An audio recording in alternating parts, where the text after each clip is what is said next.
hearing. We have the Western Institute for Social Research, zoning compliance. Before Arlie begins her presentation, I would just like to make a brief statement about this for the clarity of the Commission and the public. I'll be making a similar clarifying statement before we get to the next public hearing as well. This project, as I think Arlie will reiterate, is a zoning compliance review, which means that it is technically considered ministerial as opposed to discretionary, and that means that no findings are required and the Commission doesn't have the discretion to add conditions to it. So basically it's a straight yes or no vote on this item to determine whether it conforms to the conditions of approval of the project from back in 2000. This is similar to your recent approval of the massage use at the Andante project. And what you will be approving is the description as proposed by the applicant.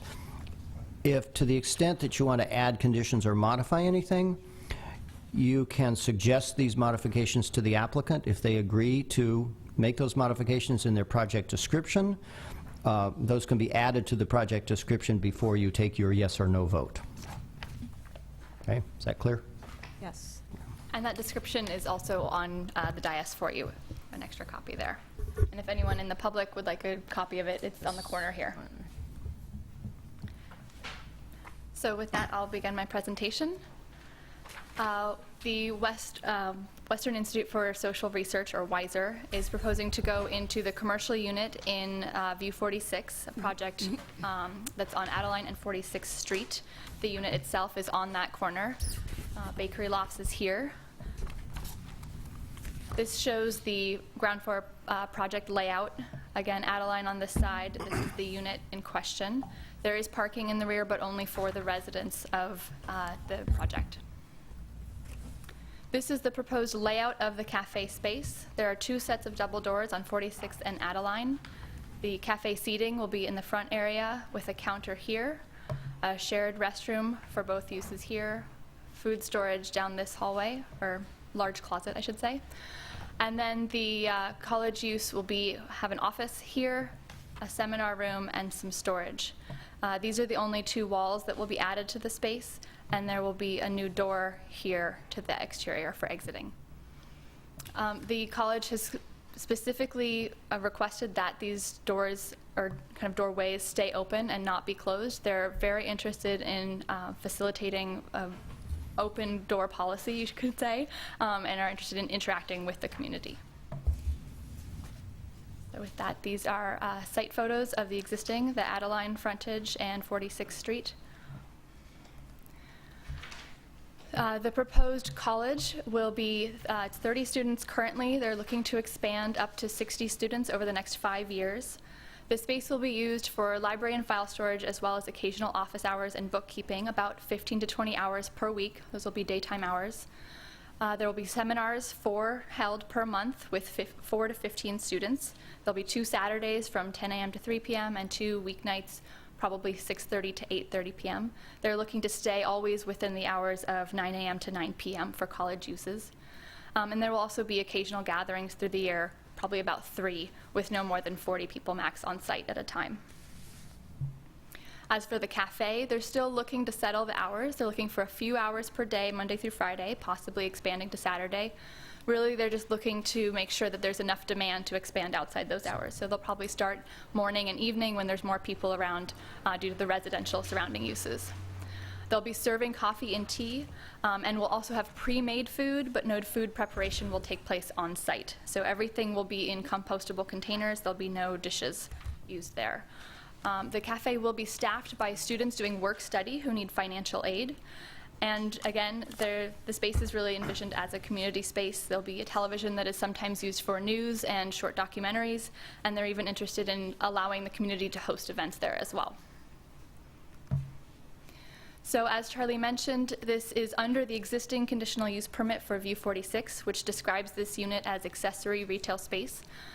It requires the zoning compliance approval from the Planning Commission for any use that is not retail or food service. So again, the college use is coming before you. And again, the Planning Commission is only approving or denying a zoning compliance with no conditions. As for parking, because it is an accessory use, there's no additional parking required off-street for the the commercial unit. And for bike parking, they will be requesting that Public Works install a rack or two out front for that use. With that, staff recommends approval of this zoning compliance review for the proposed colleges and trade school use in the commercial unit of U46. Happy to answer any questions you have, and as well, Babette G., the architect, and John Baer, the board member and the purchaser of the unit, are here for any questions you might have for them. Questions? No? Okay. Thank you. Would the applicant like to come forward and give a brief description of their... If you do have something to say, if you could... Yes, a few words. Yeah. Yes, I'm John Baer. My day job, as it were, is writing what is the standard reference book on distance and online education, which I've been doing for 35 years. And I started writing about the Western Institute in my first edition 35 years ago. A splendid place, doing a lot of innovative things on a very small scale, and I've followed it closely and agreed to join their board last year. And because the book sells very well, there's almost 1 million copies in print, that also provides the wherewithal for some real estate investment. So when Weiser was notified 3 months ago that they had to leave the space they've been renting in South Berkeley, where they've been for 32 years, it just seemed a perfect match to look for commercial space for them and give us an opportunity to make a good investment. The fact that there was the cafe requirement was initially alarming. Wait, it's a school. Schools don't make sandwiches. But the more they thought about it, the more they thought this was a neat idea. Providing work study for the local students, possibly a little additional source of income, more visibility. 3 blocks from Pixar, we're already designing the Captain Nemo sandwich and similar products in hope of luring some of those folks over. So there's much enthusiasm to move ahead with this. I don't want to open any cans with worms or anything else, but I would be interested in knowing, Arlie talked about adding a third door. You know, it has 2 in a, we think, a relatively small space. And so if there is a way of either not doing the third, and it's 2 double doors now, we would be pleased to have that option available. If it's a fire safety requirement, of course, you know. But the rough estimate we got from the relevant contractor looked like $7,000 to $8,000, and you know, for a small cafe open 3 hours a day, we just wondered if that is essential.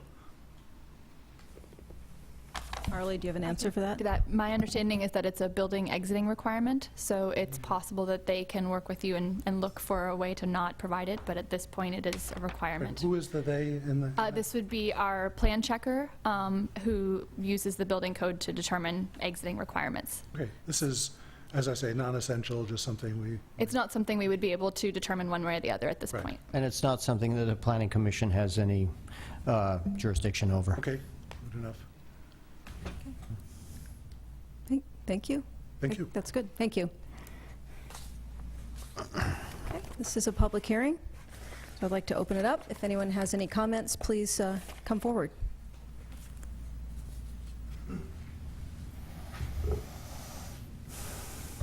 Had a couple of comments. Looks like it's a great use and be great for Emeryville.